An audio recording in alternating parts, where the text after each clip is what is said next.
Francisco, and then I'm coming back and going all over Europe, having a little break over Christmas, and then off we go again. I've got an event in Manchester, in Ireland, and I'm going to Canada.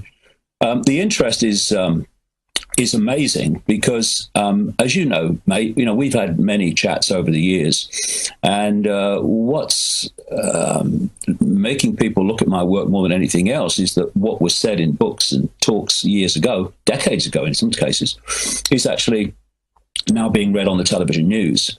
And this is, one reason why I'm fascinated by this whole Brexit debate, because I've been writing and exposing the European Union since 1991. Okay, I want to get into that. I've been watching your videos and reading what you've been saying and some of the pieces written about you to do with the EU and Brexit. I want to get into that in a little while. Okay. Just to start, though, a couple of general points here. You're talking about how well it's all going, and it certainly seems to be. And one thing that you and I discussed last time, which I think, and I don't know whether anybody else has clocked this, but I have, things that you say are now being retailed by people who call phone-in shows. I listen to the radio because I'm in radio, so I'm very interested.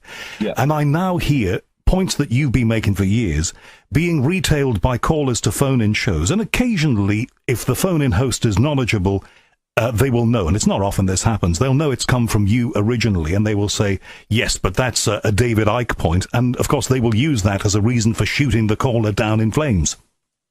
Yeah, I mean, what happened, Howard, is 26 years ago now, I started out on this journey of uncovering this stuff. And in the early days, there was no alternative media. There just wasn't. It was so sparse and sporadic that you had to create your own means of communicating this information absolutely outside of the mainstream. And that's why for instance, as relatively recently as 1996, I tramped around America for 3 months talking to nobody or next to nobody. And then you go back the next time and word has got around and there's a few more and then it's a few more. And so it builds. And then after 9/11, it built again massively. After no weapons of mass destruction in Iraq, I saw another big leap. And in this period, this alternative media, as it's called, although that's not just one thing, that's a vast spectrum of opinion as well, has emerged to allow people like me to communicate to ever larger numbers of people. And there's two things going on.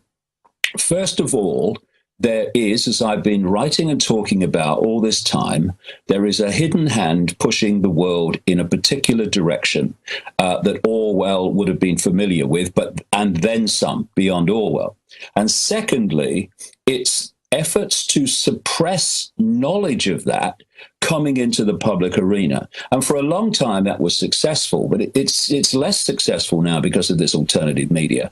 And it's far less successful in getting people just to dismiss it when they do hear about it, because suddenly world events, well, not even suddenly, but people are seeing that world events, happenings in the world, the direction that human society is being taken, actually are a mirror of what, people like me have been saying all this time is the agenda.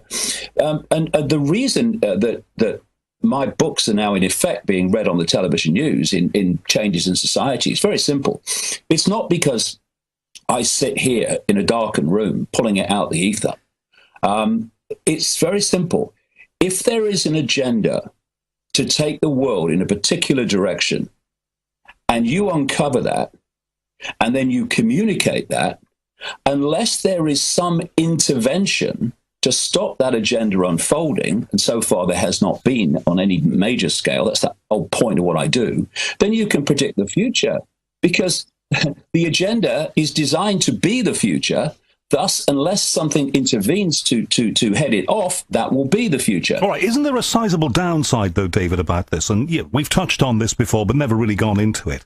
Yeah. In that now everybody is an expert, everybody's a conspiracy theorist, and everybody is, no, I won't say everybody, but an awful lot of people are doing things that never happened when you and I were kids. They're actively challenging and distrusting everything that politicians say. And sometimes, not everything politicians say can be a big lie. Isn't that creating a world of instability? Well, no, it's creating a world of intelligence. All people are doing now, hallelujah, brother and sister, is not taking things on face value. I call it the blank sheet of paper technique. If you want what you're claiming to be on my sheet of paper of acceptance that is how things are, then I want to see the background. I want to see the evidence. And when you say this is happening or that's happening, Mr. Politician, Mr. Corporate Head, Mr. Banker, Mr. Journalist, I'm not just going to take it on face value. I'm going to check it out. And I'm going to see if there are other explanations for what's going on. And this is basic intelligence. If we had been doing this all this time, we would live in a different world now. We would not, well, I say we, some of us didn't, but there wouldn't have been this large acceptance that Tony Blair and George Bush were telling us the truth about weapons of mass destruction in Iraq. If we had a media that was doing this, that war would never have taken place because it could not have been justified. But at the same time, not just the same agencies, but the same people told us the official story of 9/11. But the mainstream media accepts the official story of 9/11 without question from people who blatantly lied about weapons of mass destruction in Iraq. All we are saying to people is question, don't take things on face value, because history shows one thing. No, not everything that comes out of a politician's mouth is a lie. But what history shows us over and over again is those in power and those in authority lie on a massive, massive scale. And thus, to take it without question, to take it at face value, is insane. And it's not destabilizing. It's actually making the system, as I call it, justify what it claims rather than just being accepted on face value. Which so, is David, do we need governments then? You know, governments surely help to keep civil society reasonably stable. But from what you're saying, if we can't trust anybody and if there's a great big agenda, then ultimately you don't want us to have any kind of government. Is that so? Well, no, we can have a government which represent the people's interests instead of representing the interests of a hidden hand, which manifest through corporations, through the banking system, etc., etc. You see, we have a political system which is so easy to control, it's laughable. In most countries, you have two parties who have any chance of forming a government. The odd time it's three, but not often. And so what we call political choice is a choice in terms of government between those two parties. So you vote for party A, they get into government, and they do things you don't like, and they push the world in a certain direction. You then have this election, and you say, I'm going to give the others a go now because I don't like what they've done. And they get in, and largely, I mean, Obama following Bush is the most extreme example of it. They actually do the same as the ones they've replaced. And so you have another election. And now the only way of removing the second party that you don't like in what they've done in government is to go back to the first one you didn't like what they did in government. We have a political system, both sides of the Atlantic, and in almost every country now, where you have politicians standing on the same postage stamp, what I call the postage stamp consensus. And vast, vast numbers of views and opinions in Britain and every other country simply have been disenfranchised. They have no representation. I mean, let's look at this EU from that point of view, this debate. You have clearly from the opinion polls, vast numbers of people in this country who want to vote to come out.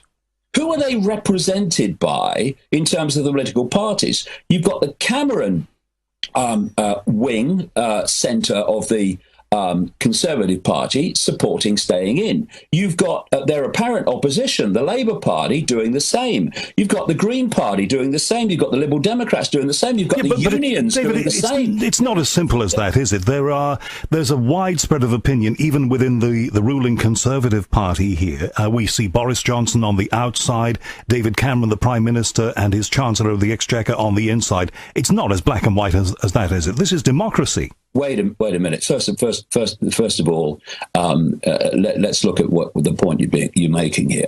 And you rightly pick up there are elements in the Conservative Party who are campaigning to come out. Okay, there is UKIP. Okay, and then you have the great body of the Conservative Party that answers to the Prime Minister. You've got the civil service that should be non-political, that is being used to press the stay-in case. You've got almost the entirety of the Labour Party doing the same. You've got the unions doing the same. You've got the entirety of the Greens, the entirety of the Liberal Democrats. That's not a level playing field in terms of people being represented. But if it was also skewed, David, how come a student on voters want to come out? All right, no, but their representation in the Labour Party. Cool. And they include activists. But let me just ask this then: if it is also skewed, how come that in this democracy that we have here in the UK, it was possible for a student, and you will have seen this as well, to do something I've never seen in my lifetime before, and that is on a debate programme to accuse the Prime Minister himself of waffling? If it was fixed, if it was skewed, if it was not right, that wouldn't have happened, would it? No, that's not the way it works. You look at the theme, the body of information that is being received by people. And the body of the information is to stay in. Look at who's come out to stay in. All the people who and organizations who are attached to this global web that I talk about. First of all, you've got the body of the Conservative Party. They want to stay in, led by Cameron and Osborne. So then you have the IMF coming out saying, well, how terrible it will be. You have all these other organizations and world leaders like Merkel this week saying how terrible it would be. You have Obama coming over, absolutely nothing to do with him whatsoever, to sing from the same song sheet. So the body of pressure, the body of information and opinion has been to press people to stay in by trying to frighten them with the consequences of coming out. But the other side, David, the other side is trying to frighten people as well, isn't it? There's a point to make here, and that is it shows how more aware people are now that despite that tidal wave of pressure and fear-mongering, that the opinion polls are as close as they are. Okay, well, haven't you just argued against yourself? What you said is that democracy is working. Every side of opinion is now being considered. People are quizzing and questioning the politicians. And, if that's the case, then our democratic system is doing a good job, isn't it? Now, look, I haven't made up my view about this at all, so I'm coming to this straight down the middle. That's where so I'm not arguing for, I'm not arguing against, I'm not arguing in or out. But isn't what you've just said the greatest argument for the fact that our democracy, in this case, is working? Howard, those opinion polls are not as close as they are because we've had a fair debate. They are as close as they are because of the life experience of vast numbers of people, of the interference in their lives, their jobs, everything, by the European Union decade after decade after decade.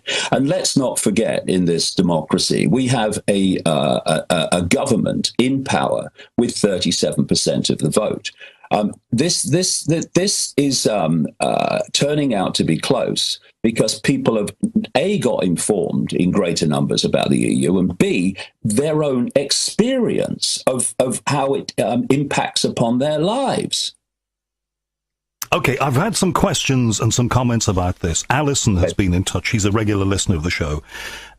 She said, you asked for questions for David Icke. Here's mine. And I'm only going to give you a few of these. But she says, I'm wondering what your opinion and David's opinion is on Brexit. Well, Alison, I don't have one yet. David, as you've heard, has got his opinion. Alison says, I'm thinking better the devil you know, but I think it's a con to get us to vote out, and then we turn into America with no rights, no NHS, and no workers' protection. I.e. unions, etc. So she is, she thinks that we're being led to vote out, but better the devil you know, if you know what I'm saying. Well, I don't think I could disagree with that more. I understand the thought process, but I've been investigating, looking at the history of and tracking the European Union for decades. And I've been able to pick the way it's gone stage after stage after stage, because of what I said earlier. When you know where it's designed to go, predicting where it's going to go unless there's intervention is a piece of cake. And from the start, this European Union, as it's become, was designed to be what it is now, but only what it is now as it is now. We've not seen anything yet in terms of centralization of power, the destruction of national democracies and national parliaments and governments to turn it into a fully fledged, bureaucratic, centrally controlled dictatorship, imposing its will over the fine detail, the very fine detail of people's lives. The selling point early on, because, of course, Europe had just fought a war to stop the Nazis having a pan-European situation. And so they would never have sold it then for what it has become. So it's the technique that I call the totalitarian tiptoe. You start at A, but you know you're going to Z. You just don't tell the people you're about to scam that is the case. Otherwise, they'd resist. And then you go from A to B to C. And what we've seen is that since we signed into a, quote, free trade area, and we now know, gave away our fishing industry, gave away our mining industry, gave away much of our manufacturing industry as part of the deal, because Ted Heath agreed in the negotiations, we now know, that Britain would specialize in finance and service industries overwhelmingly, because the long-term plan for the European Union has always been to treat it as a country with different, what we now call nations, then called regions when they get there, specializing in different things to serve the whole. But we have a big aerospace industry, and that's linked in with Europe. That's not finance or service sector, is it?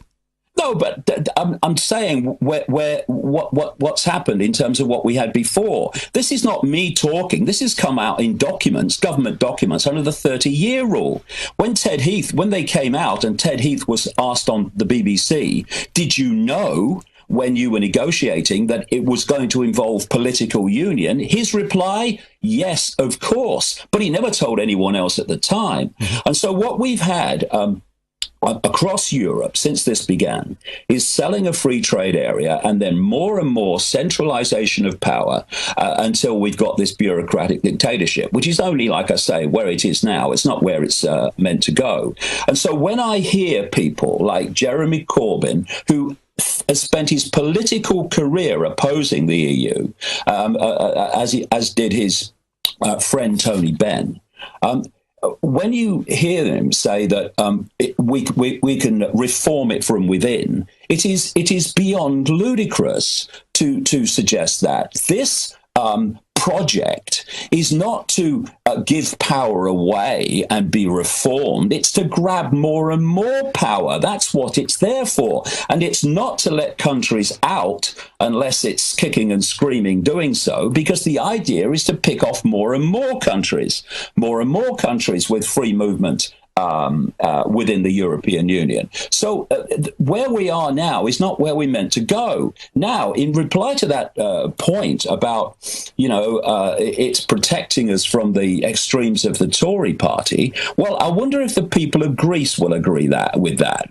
Greece has been destroyed and asset stripped and brought to its knees by the actions of the European Union, the European Central Bank, and other connected organizations like the IMF. And the plan is to bring an end to countries and turn them into regions. Okay, well, those organizations would all say that they've helped to keep Greece going. Oh, yeah, by putting them into vast amounts of debt they can never pay back, and then going to them and saying, in response for us giving you credit, i.e. figures on a screen, you must sell your state-owned industries to corporations for far less than they're worth, and these corporations have gone in and asset stripped the place. Do you know, if you look around, and there's a very good video on YouTube about this, a documentary about corporate lobbying at the European Commission, where the bureaucrats are, not anything like as much around where the parliament is and the politicians, because they have no bloody power in Europe. But where the dark suits are, where the power is and the decisions are made, the number of lobbying organizations, lobbying offices representing giant corporations in that area around the Commission is staggering. We also have at the moment a so-called trade agreement called TTIP, the Transatlantic Trade and Investment Partnership, which is being negotiated in secret between the bureaucrats of the European Union and the corporations involved, not least with America.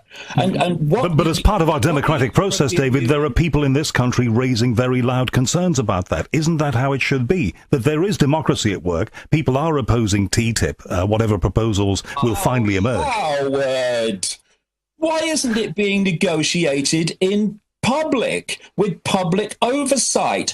You say there are loud voices against TTIP. Yes, there are by people who know it exists and what it is. Not everyone goes around in your circles. This is what the media and journalists need to understand. Vast numbers out there, the vast majority, if you stop them in the street and you said, do you know what TTIP is? They would look at you, as my mother used to say, they would look at you gone out. They wouldn't have a clue. All right. Why? Because the mainstream media is hardly talking about it. Okay, all right. Let me ask you this, and this may be the world's most stupid point, but it did occur to me before we started recording this conversation. The line I expected you to take about all of this, and you're plugging the out case. You're very passionate about that. I expected you to say plague on all of your houses and not to get involved in all of this. Why? Because what you're saying is out. Well, out means that we continue with what we have, and what we have you've already criticized. So, where's the benefit? Well, there are many benefits. You have to deal with the world as it is, You can't sit in a bubble saying, I want utopia now. You have to deal with situations as they are. We would be swapping, having decisions made about our lives, fine detail, by bureaucrats no one has ever heard of, no one can name, in meetings that are never reported, for having those decisions made within the borders of this country, where we can look these people in the eye and we can say, well, that politician's made that decision, that person's made that decision, this party's made that decision, and we can see it. It's actually at least much better in the open. Yes, there's still things go on behind the scenes trying to manipulate certain things happening. Of course, that is true and goes on being true. But at least it's within our borders where we have some kind of influence over it, not least by exposing it. I mean, the bureaucrats in Brussels, they have no elections to win. They don't have to look at the public and say, well, we can't do this because the public don't want it and we'll be out. Okay, but at least it may be argued by those who might argue it. And again, it's not me putting this point, but it has to be put, I think. Okay. At least we can see the EU, we know it exists. If we are a collection of nations all supposedly, and this is using your own logic here, David, if we're a collection of nations all supposedly free and democratic, but actually controlled by powers behind the scenes, isn't that worse? How can it be worse to have a hidden hand, have to manipulate through endless points of government, instead of having a one-stop shop where they can go through the bureaucrats in Brussels and have the same laws imposed upon every country at the same time. This is why the EU is a corporation, a giant corporation orgasm. They don't have to manipulate government after government and send their lobbyists in to try to get the changes in policy that suit them. They only have to go through a one-stop shop in Brussels, and everyone has to do the same. This is what's happening with TTIP. We're having a situation where, in secret, what's being negotiated is that a corporation that claims that a government, apparently democratically elected government decision for the benefit of the country or the benefit of the people or the benefit of the environment, if they decide that whatever it is, good for people, good for the environment, it can have an impact on that corporation's future profits, then they can take that government to a corporate court and have the policy overturned or some massive fine imposed. Well, here I agree with you. I think that needs to be investigated. We need to know more about that aspect, because I have heard that discussed. Listen, I want to get to an email that I've had from Stephen. Can I just... I'm going to learn more about it when it's being done in secret. All right. Well, let me get to this email from Stephen, regular listener. He's read 2 of your books, and from what he's written, sounds very impressed with them. He's in Scotland, is Stephen. Okay. And he talks beyond the EU and this referendum about other organizations like the United Nations, the World Health Organization, and the thought that has been expressed, of course, by yourself, that their goal may be to achieve total world domination, one army, one government. Very sinister and malevolent threat to our freedom and democracy, it is claimed. Well, it's all connected. You see, we're already now seeing coming out. I've been writing about this and predicting this since the 1990s, of a European army. And they're desperately trying to keep the lid on it until this vote takes place. But they want a European army, and they're bringing it into place all the time, step by step. Let me just explain to people how this kind of works. You have a web. You have a spider at the center of the web. That's the hidden hand deep in the shadows. And as you come out from the spider, the strands in the web, symbolically, closest to the spider, are the most exclusive, the most hidden, and the most secretive. As you come further out, you come through these secret societies that we do know about, Freemasons, Knights of Malta, Opus Dei, and Knights Templar, etc. And then eventually you reach a point coming out in this web of what I call cusp organizations. These are organizations like the Bilderberg Group, which is meeting very soon in Germany. And will you be there this time? No, I won't. I've got things to do. I'm going to be speaking at Brixton.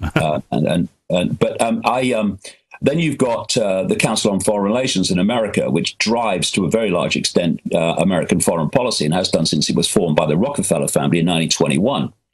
You've got the Trilateral Commission, created by David Rockefeller in 72, 73, the Club of Rome that uses the environment to transform society, and so on. And then once you go through those cusp organizations, you are into the organizations, but still connected to the spider of organizations that we can see. And these include the IMF, the World Bank, the European Central Bank, the European Union, the United Nations. These are not random dots. They are pixels in a picture. And when you do the research, and I've been doing it for 26 years, then you can see how it all works. And so when one pixel of the web, i.e. David Cameron, is in trouble because he never thought he'd get this far with his referendum, then other pixels from the web or other strands from the web, like the IMF, the American president, Germany's chancellor, etc., the Bank of England, they come out to try to frighten people so that they'll vote the way Cameron wants and what this web wants. Because the last thing this web wants, when he wants to centralize power more and more and more and more, is for a country to come out of a web it's already in, the European Union. They're terrified. And let me say this, by the way, if we do vote to come out, that's not the end. That's only the start. You watch them running around like headless chickens, trying to make things as bad as possible to try to get us back in. And people have to decide whether they want just to lay down and be walked all over and have even what's left of their freedom taken away by this edifice of tyranny, the EU, or whether they're going to have some backbone, and even if we do vote out, still stand up against every effort to get us back in. And what do you say, David, to the small business people? And other referendums where public votes have voted against what the European Union bureaucracy wanted. They've waited, and then they've had another referendum and overturned the vote. Okay. They won't take no for an answer. And what do you say to the small business people? Not all of them. Some small business people I've heard interviewed have said that they want out. But those who say it's a nightmare. If we leave the EU, we're going to be faced with possible tariffs, loads of bureaucracy that we don't have now because we can export easily within the EU and we need to do that. What do you say to them? Well, very simple. Small business and medium-sized business is not supposed to survive this global transformation. Everything is designed to come through corporations and also groupings in various subject areas, as I think one of the questioners mentioned, like the World Trade Organization and the World Health Organization and others that will follow. The reason that small businesses and medium-sized businesses these days are always complaining about the tidal wave of bureaucratic must-dos coming out of Brussels is because the idea is to so tie up businesses that are not major corporations in terms of bureaucracy and all the things they need to do and all the paperwork and all the stuff they have to do, that they simply cannot survive. And I've seen many interviews in this period of this referendum campaign from people who ran small businesses and said the EU eventually made it impossible. We just couldn't cope with the bureaucracy that was demanded of us. And so, you know, if small businesses and medium-sized businesses are going to support staying in, the only analogy I can think of is Turkey's voting for Christmas. I had a feeling you were going to say that. Listen, I want to get to another question from further down the line. This is another point. It's very important. All right. There's a lot being held back at the moment, so it won't influence the vote to come out. Once this thing is over, if we stay in, then you're going to see a lot of stuff hit us very, very quickly afterwards, because then they can do what they like, because this is going to be the last time that people have got a chance to take their freedom back, at least at this part of their freedom back. All right, moving away from this for just a moment, Tom in Gloucester sent an email, another regular listener, says he's loving the shows. Thanks, Tom. When David is on, could you ask him this? And this is, I think, this part of his question. He sent two parts to this question, and they're both good. This first one is a little tongue-in-cheek, I think. But Tom asks, how would you cope, David, if you were locked in a lift with the Queen of England for an afternoon? Bearing in mind your pronouncements on the subject of the royal family. I would love it. I would be questioning her and on every aspect of what she does and the bloodlines of where they've come from, and I would ask her to justify, as we now head substantially into 2016, how she could possibly justify and have the barefaced cheek to think it was acceptable for someone to become head of state of an alleged democracy purely because she had sex with someone at a certain time, and the parents had sex at a certain time in a certain order before they had sex to produce another child. Thus, she was the one that was top of the list to succeed. How that nonsense could possibly be justified in an adult society that claims to be a mature democracy, and how her children have the right to follow her purely because she had sex at a certain time and produced children in a certain order. It's absolute madness. And of course, you'd never be able to justify it. But then again, those questions are never put because you can't criticize the Queen. Actually, you can. Well, yes, and you did. Andrew Neil, you were on his BBC television politics show, very prestigious show, and this guy I used to work with him on a radio station. He's a very big hitter. He asked you, and you must have known this might have been coming, about the reptile question. Right. And you haven't said a whole lot about that as far as I'm aware. I might well be wrong about that in recent years. And you answered the question. He said, do you still believe, this is paraphrasing him, do you still believe that the royal family are reptiles? And you said, paraphrasing you, yes, I do. Yeah. And when you're on an interview of 7 minutes long, talking about the concept of conspiracy, and you get thrown a question like that, it's impossible to respond any more than I did. No, I've not stopped talking about it. I still talk about it. I'll be talking about it at Brixton, and I talk about it and put it in my books as the dots are put together.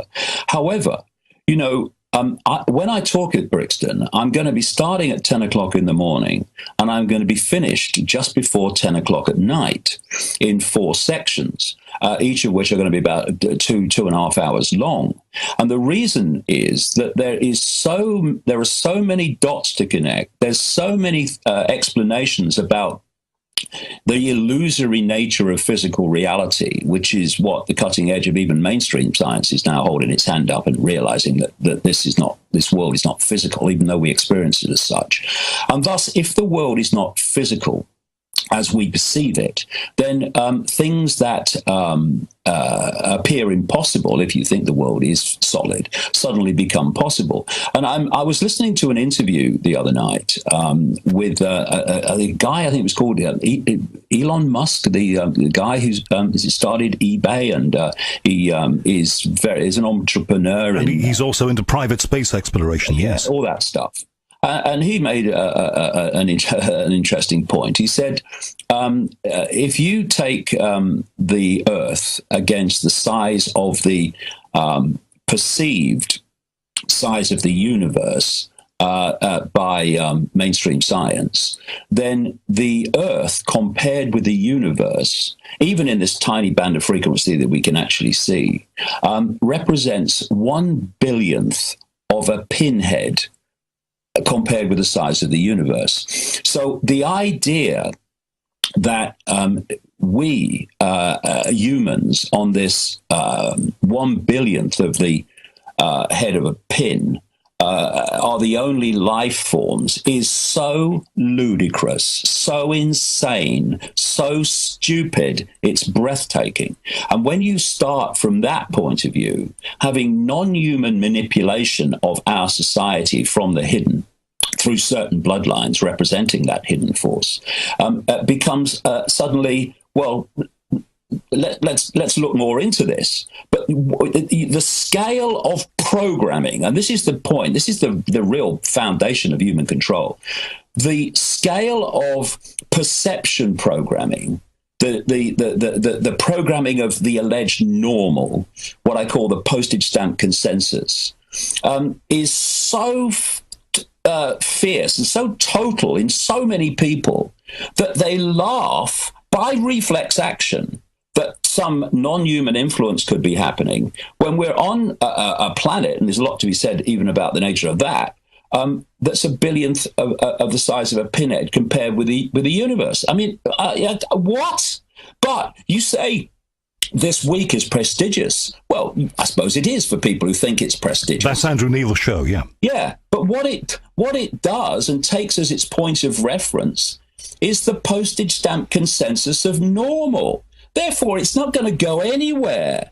It's just going to keep reporting same old, same old. It's not going to take us anywhere. When you came away from that interview, David, were you happy with how you'd responded to Andrew Neil's question? Well, I don't do things like that. What I do is someone asks me a question and I respond. And then when it's over, I go and have a cup of tea or a glass of wine and go to bed. You know, I don't get caught up in that, or, you know, did I come out of it, all that stuff. You just answer a question and what happens. But what I've seen over the years, despite all the ridicule, I have this phrase I've used for a long, long time. You can't unhear something. And it doesn't matter if they laugh at you. It doesn't matter if they dismiss you. It doesn't matter if they stick their nose in the air and topple over backwards like some of them threaten to do. There are people listening who do have a mind of their own, who do not just download a lifetime version of postage stamp normal. And every time you do something, no matter how you're received or how you're treated, there are people out there who are listening and saying, hold on a minute, I'm going to look more into this. And it all builds. You know, this is what's been going on all these years. This is how you do it. It's the only way you can do it when you know, the mainstream is all against you. Okay, so the answer to my question was that you are happy with that, because no matter how you're treated by mainstream media interviews, you're going to let that message of yours leak out. And I think that's a theory that Alex Jones tends to use, I think, when he does interviews, if you've seen Alex. By the way, how are you allied with Alex Jones? Is he a fan of yours? Are you a fan of his? Well, I've been on his show one or two times, maybe, you know, a couple of times a year, but obviously there are areas of agreement, but there are areas of disagreement, because too, in the sense of disagreement. But I go into large areas that the mainstream of the alternative media does not go into, and so therefore I'm, if you like, painting what's another way of putting it? I'm going much deeper in the rabbit hole. But you know, those that in the mainstream of the alternative media are doing a great job telling people about the world that they can see, and that's very, very important. I do that myself. I mean, the whole first 2.5 hours of my talks, like at Brixton next week, is all about the here, now that people will immediately relate to and see on the news.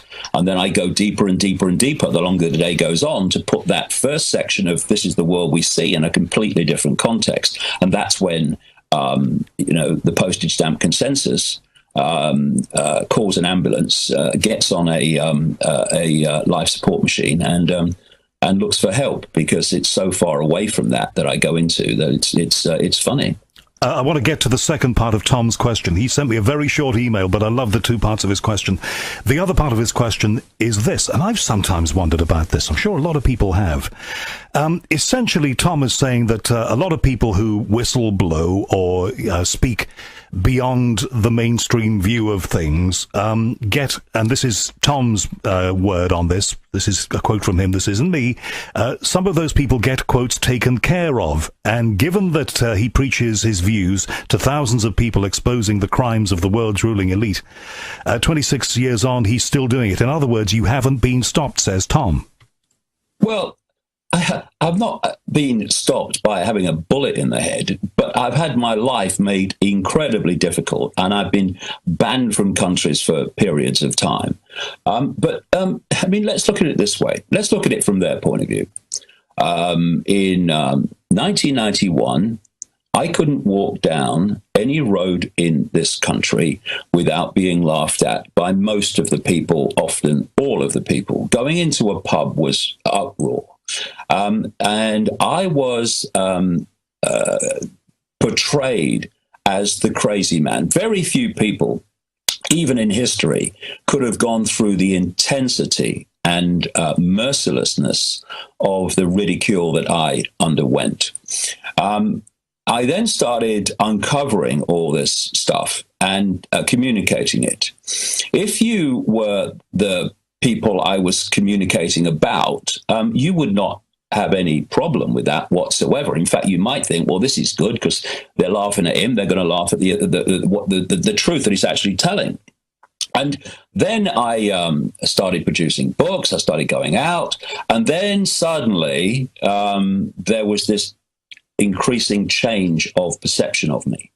By the time that change happened, all the books are out there. I have a high profile now for doing what I'm doing, and it's happened pretty quickly.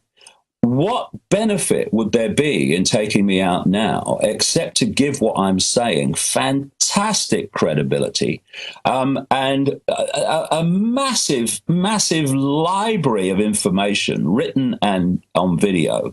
It will be available for people to say, well, hold on a minute, what was this bloke saying? So, you know, there's just there's no benefit, really. I mean, I've been saying for years that ridicule was so good for me in so many ways. A, it made me let go of the fear of what other people think, which is such a freedom. And thus I open my mouth and say what I think is the situation. I don't do mental gymnastics and censor myself, because what will they think if I say this? If I think it's true, I'll say it. And the other thing is, it's given me this period of getting this stuff out appearing to be no threat to that which I'm exposing. But now suddenly I am. But it's too late now. And also, well, this is much deeper. There are other forces at work. Do you know that?